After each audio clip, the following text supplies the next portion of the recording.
비나스가 등장하게 되는 것이죠. 우리는 끊임없이 미혹이 있지만 그 어떤 미혹 속에서도 믿음으로 나갈 때 어느 순간인가 주님의 역사가 시작되는 줄 믿습니다. 이 비나스라는 단어는요, 히브리어로 뜻이 뱀의 입이다는 의미가 있습니다. 그래서 이 노스로, 더더구나 노스로 만든 뱀의 입. 그러면 이 뱀의 입이 뭐겠어요? 이 불뱀에 올려서 죽어가던 저들에게 장대 높이 달린 놋뱀을 바라보는 순간에 살잖아요. 비나스는 그야말로 이 살리는 영을 가진 자라, 이렇게 표현할 수 있겠죠.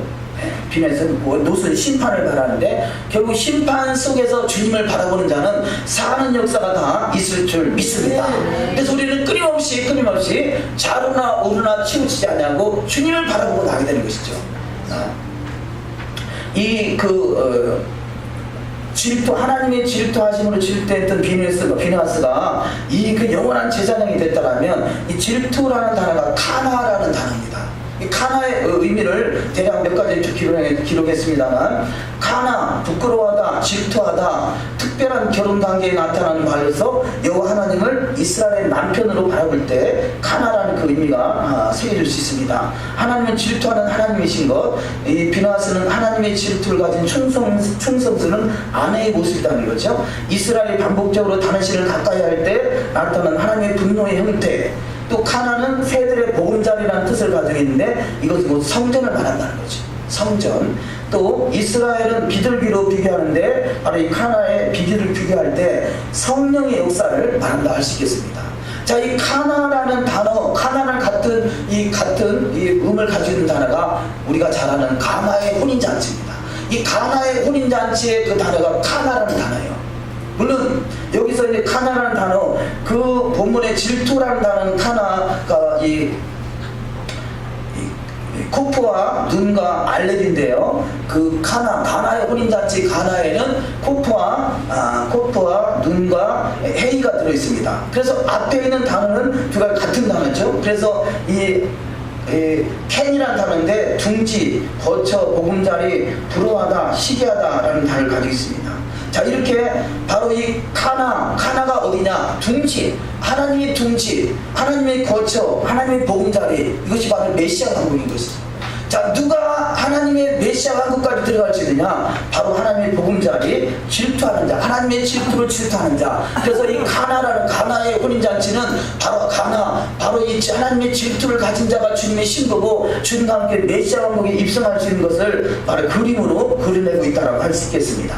우리는 그래서 가나의 혼인잔치의 주인공들로 우리는 우뚝 서는 역사가 있어야 될 줄 믿습니다. 그래서 비나스가 이스라엘의 위기 상황에서 건져내는 것 같이 난세를 통하여 비나스가 등장하고 평화의 언약인 영원한 제사장 직분의 언약이 주어집니다. 그리스도인은 왕같은 제사장으로 부름을 받았습니다. 하나님은 충성된 자를 찾으시고 바로 그들에게 생명의 명령을 안겨주시듯이 바로 이 비나스와 같은 하나님의 질투하심으로 질투하는 자들에게 영원한 제사장, 왕같은 제사장, 주님과 함께 천하만국을 다스릴 수 있는 땅에서 왕노릇 할 수 있는 복된 제사장의 사명을 부여받는 축복이 있으시기를 주의 이름으로 축원합니다. 두 번째, 기업을 얻을 자를 계수하라. 오늘 본문에서 이렇게 이 우상 숭배로 인해서 24,000명이 죽어지고 나서 이들에게 싸움에 나갈 만한 자를 계수합니다. 그런데 이 싸움에 나갈 만한 자를 계수하고 나서 그 다음에 하는 말씀이 저들에게 기업을 주겠다 이렇게 말해요. 근데 기업을 주는데 어떻게 주느냐? 바로 싸움에 나갈 만한 자를 계수한 숫자만큼 많은 숫자가 있는 자는 많이 주고 적게 있는 숫자는 적게 주겠다는 거죠. 그래서 하나님은 행한 대로 갚아주시는 것이죠. 자, 이 이스라엘의 12지파의 싸움에 나갈 만한 자를 계수했더니요, 그 계산 숫자대로 결국은 나중에 기업을 물려주더라는 거죠. 이 말의 의미는요, 우리가 오늘 주님의 몸된 교회에서 얼마나 많은 싸움에 나갈 만한 자, 주님의 그리스도 예수의 좋은 군사를 만들어내는 자, 여기에 상급이 달려있다는 거죠.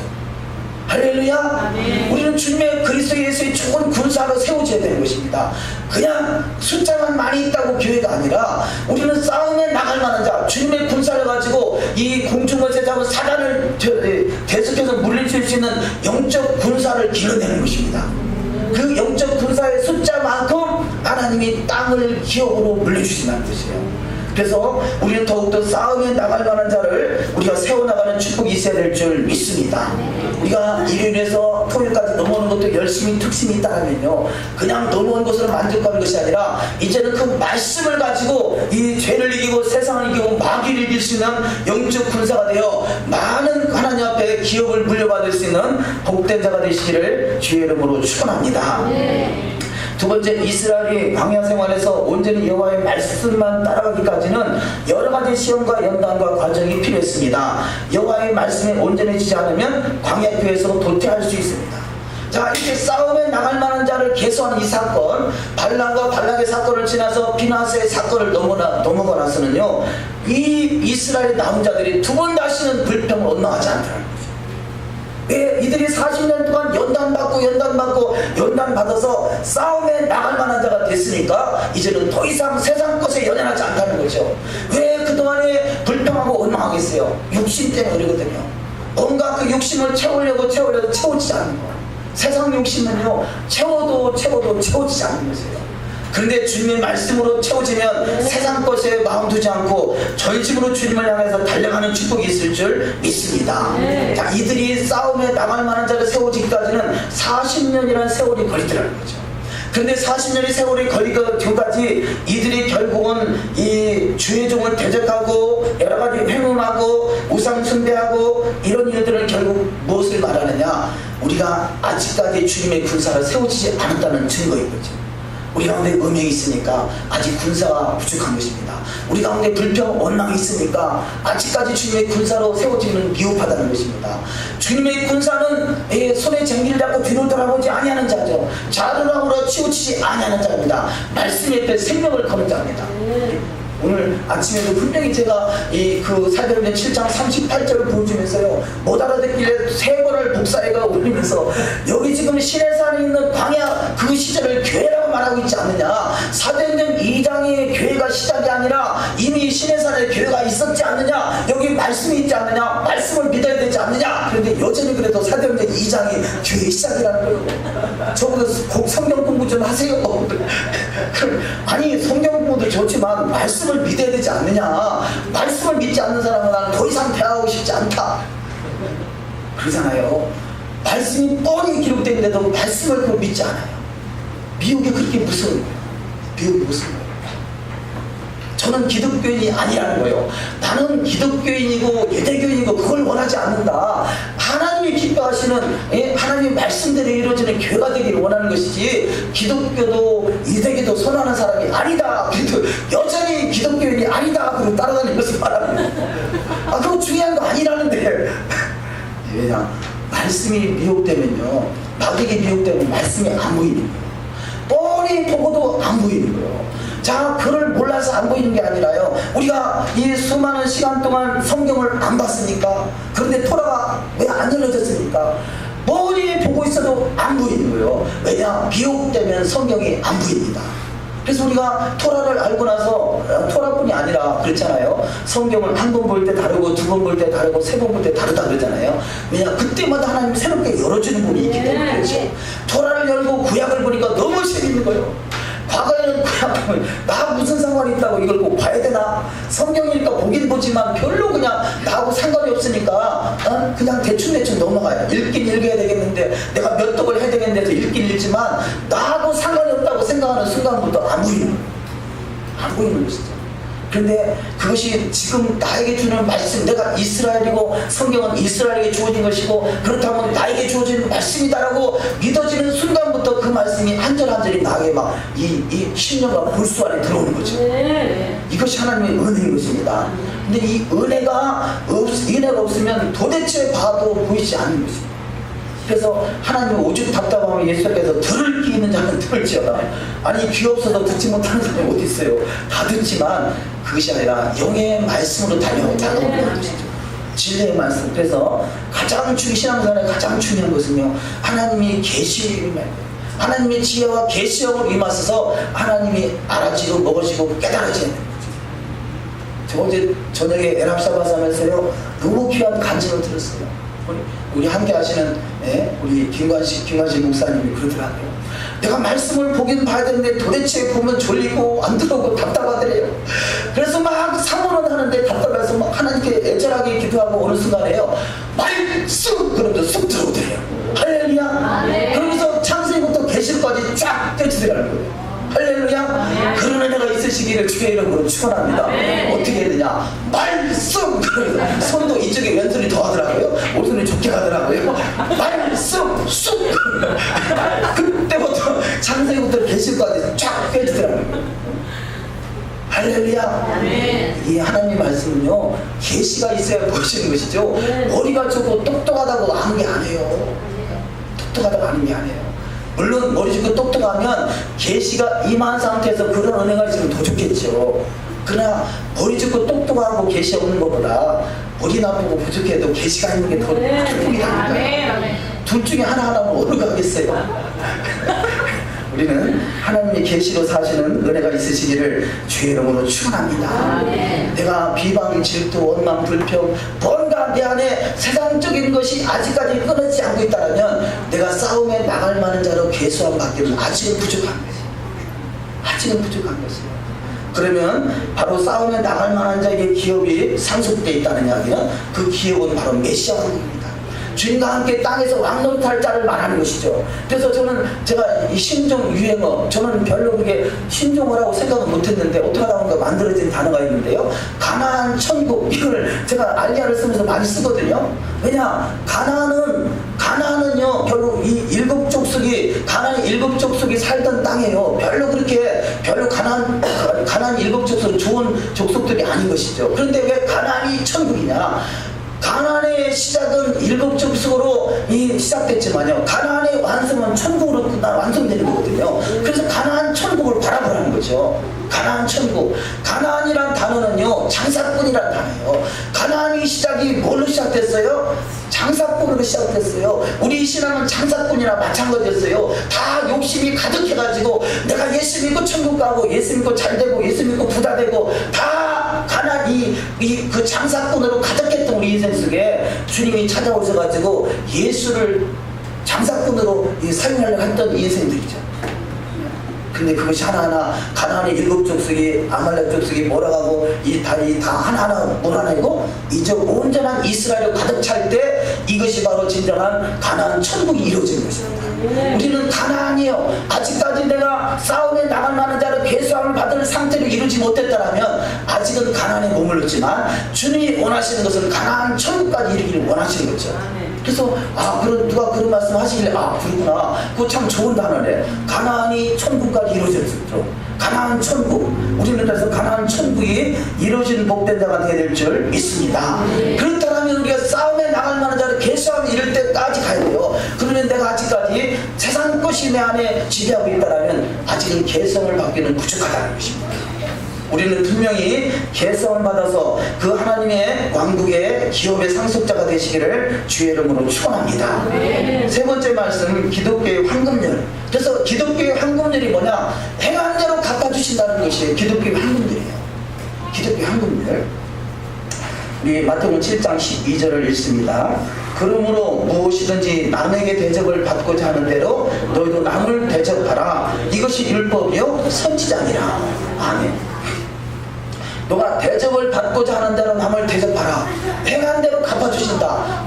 받는 것보다 더 중요한 것이 주는 거라고 그랬잖아요. 주라, 그리하면 후회되어 흔들어 넘치도록 안겨주리라. 내가 받는 것을 좋아하고 있다면 아직의 싸움에 나갈 만한 자를 계수하는 데는 부족한 것이에요. 내가 주는 것에 만족하고 주는 것을 좋아하고 있다면 주님의 기업의 상속자로 그 행한 대로 갚아주시는 축복이 일어날 줄 믿습니다. 여기 지금 두 지파를 기록했는데 인구수가 가장 많은 지파가 유다 지파고 인구수가 가장 많은 지파가 시몬 지파입니다. 유다 지파, 유다 지파가 가장 장자로 태어난 것은 아니지만요, 그 하나님의 축복을 받아서 가장 많은 숫자를 기록했다는 것은, 그래서 결국은 장자권을 부여받게 되죠. 물론 이 유다 지파가 장자권을 부여받았지만 실제 장자는 또 에프라임 지파가 됩니다. 에프라임 지파는 어떻게 또 그가 실제적인 장자가 되겠어요? 에프라임 지파는요, 바로 요셉 지파에서 에브라임과 므낫세가 나오잖아요. 요셉 지파 한 지파인데 한 지파가 얼마나 축복을 받았냐면 한 지파가 분가해서 에브라임과 므낫세 지파로 분가했어요. 그럼 원래 이스라엘이 12지파인데 바로 에브라임과 므낫세 지파로 나눠지면서 13지파가 된 거죠. 13지파. 이런 축복을 바로 이런 축복이 또 이 이스라엘을 통해서 나타나는 것을 볼 수 있습니다. 자, 네 번째, 실상의 믿음은 거룩하게 구별하는 것이다. 믿음은 바라는 것들의 실상이다, 그렇죠? 자, 그러면 믿음으로 바라봤다. 우리가 믿음이 들어왔어요. 그러면 우리가 믿음이 들어왔으면 그 천성을 바라보잖아요. 메시아 왕국을 바라보잖아요. 주님 만날 그 시간을 바라보지 않습니까? 그러면 그 주님 만날을 바라보는 그 실상의 믿음이 이루어지는 데는 반드시 필연적인 과정인데 그것이 바로 거룩이라는 거죠. 자, 믿음이 들어왔습니다. 그러면 실상이 보입니다. 그 실상을 향해 나가는 그 길이 바로 시온의 대로고 거룩이라는 대로입니다. 이 거룩은 바로 말씀과 기도로 너가 거룩해지느니라 그러죠. 그래서 이 말씀이 결국 우리는 깨닫고 보니까 말씀이고 토라인 것이죠. 토라의 삶을 통해서 거룩하게 구별되는데 토라가 그냥 이루어지는 것이 아니라 기도해야 된다는 거죠. 기도할 때 하나님의 계시에 응임하고 하나님의 말씀이 깨달아지고 먹어지고 내 마음과 생각에 기록돼서 말씀대로 이루어지는 축복된 자가 다 되실 줄 믿습니다. 그래서 실상의 믿음은 거룩하게 구별되는 것이다. 이렇게 또 말씀을 나눕니다. 시간상 넘어가도록 하겠습니다. 여섯 번째, 절기는 예수와의 구원의 여정이다. 그래서 이 절기를 통해서 바로 예수와의 초임과 재림을 말씀하고 있죠. 이 절기가 누가 그 절기를 이해하고 절기를 깨닫고 절기를 지키는 자가 되느냐? 구속받은 자죠. 그래서 6월절은 우리를 구속하는 것입니다. 6월절 어린 양 십자가에서 그 예수 그리스도의 십자가의 구속의 은혜로 우리를 구속하시죠. 그래서 이 구속의 시작이 6월절이라면 구속의 완성은 바로 초막절인 것입니다. 그래서 이 구속이라는 단어는 결국 주님의 신보다 그 말이죠. 주님의 신보. 자, 그런데 우리가 구속받은 것으로 이게 완성된 것이 아니라 그냥 구원받았다, 구원받은 것으로 만족하는 것이 아니라 구원받은 구원을 계속 이루어가는 것이 이게 구원의 여정인 것이죠. 그래서 구원의 여정의 단계마다 7단계로 나눠서 바로 이 여호와 7절기로 우리를 설명하고 있는 것입니다. 그래서 우리는 신앙이 계속 이 구원의 여정을 통해서 성장해야 되는 것이죠. 성장 과정이 어떤 과정이 있습니까? 6월절 어린 양을 통해서 구원받게 하시고, 무교절을 통해서 우리가 머릿속에 있는 누룩을 제거하게 하시고, 초실절을 통해서 천년을 하나님께 보리를 수확하듯이 천년을 드리게 하시고, 우리가 50일 동안 오멜케스를 통해서 주님의 신부로 단장되고, 사모한 마음 나갈 때 하나님의 말씀이 토라가 오순절 신의 산에서 내려주시고, 그것을 성령으로 강림하셔서 마음에 새기게 하시고, 그 말씀대로 이루어지는 그 여정이 바로 납발절, 주님의 재림 납발절을 듣게 하시고, 주님이 대속죄를 심판을 이기게 하시고, 이 초막절 주님과 함께 메시아 왕국으로 입성하는 축복된 자가 다 되실 줄 믿습니다. 그래서 절기는 바로 예수와의 구원의 여정을 잘 설명하고 있습니다. 마지막 7번째, 메시아 왕국으로 입성하는 초막절. 그래서 이 구원의 여정 6월절과 그 다음 절기가 뭐죠? 무교절과 그 다음 초실절, 그 다음 오순절, 그 다음 납발절, 그 다음 대속절, 그 다음 초막절. 이 7절기. 그래서 하나님의 7수잖아요. 완전한 그 신앙의 여정. 하나님께서 아브라함을 통해서 하시는 말씀이 너는 내 앞에 생하여 완전하라 그러지. 왜 그 말씀 하셨느냐? 아갈이란 여인을 통해서 이스마엘이라는 육의 자녀를 낳으니까 너는 육의 자녀를 낳을 것이 아니라 하나님이 말씀하신 약속의 자녀를 낳아야 된다. 너가 그 약속의 말씀으로 살아야 된다. 이것을 깨닫게 하기 위해서 너는 내 앞에 생하여 완전하라 말씀하시는 것입니다. 창세기 16장에서 이 아브라함이 아갈을 통해서 이스마엘을 하니까 이것을 깨닫게 하기 위해서 20장에서 17장에서 너는 내 앞에 생하여 완전하라 하시면서 너가 완전하게 할 수 있는 그 표징으로 할례를 행하라는 거죠. 할례를 통해서 누가 수시로 너를 점검하고 왜 하나님께서 이 이마에 오른손이나 손이나 이마에 표를 합니까? 태필리를 읽고 또 찌찌들을 붙이고 탈릿을 쓰고 티파를 입고 왜 그럽니까? 이런 것을 통해서 어떤 순간이든지 토라를 기억하고 토라를 준행하는 삶이 되라는 거죠. 마찬가지로 이 할례도 마찬가지입니다. 할례가 우리를 구원하는 것이 아니라 그 하나님의 그 은혜 안에 들어갈 수 있도록 말씀대로 이루어진 것을 항상 기억나게 하는 거죠. 안 지나서나 토라 생각. 신앙이나 신부도 생각해야죠. 그런데 어쨌든 말씀 안에서 이루어지는 우리 신앙의 여정이 될 때 바로 이 구원의 여정을 넉넉하게 통과하시고 그래서 메시아 왕국에 입성하는 복된 자가 다 되실 줄 믿습니다. 바로 이들이 초막절 주님을 만나서 주님 앞에 혼인 예식을 배설할 수 있는 것이 바로 열매를 맺은 신앙인 것이죠. 그래서 이 열매 맺는 신앙. 자, 7절기 6월절은 이제 구원받는 거 하나님의 은혜로 칭의죠. 칭의로 구원받은 백성. 이들이 이제는 가나안 그 천국 메시아 왕국 초막절을 통과하기까지는 열매 맺는 신앙이 되어야 된다는 것입니다. 그래서 마태복음 7장 20절에 이러므로 그들의 열매로 그들을 알리라. 두 번 말씀은 예수와를 증거하는 자, 하나님의 말씀을 목숨 걸고 지키는 자, 모성 숭배하지 않는 자, 짐승의 피를 받지 않는 자가 1000년 동안 주님과 함께 왕노릇하는 것. 이것이 바로 메시아 왕국의 주인공이요 열매 맺는 신앙이라 할 수 있겠습니다. 이사야 11장 9절을 읽습니다. 내가 거룩한 산 모든 곳에서 해됨도 없고 상함도 없을 것이니 이는 물이 바다를 덮음같이 여호와를 아는 지식이 세상에 충만할 것입니다. 자, 그동안에는요 여호와를 아는 지식이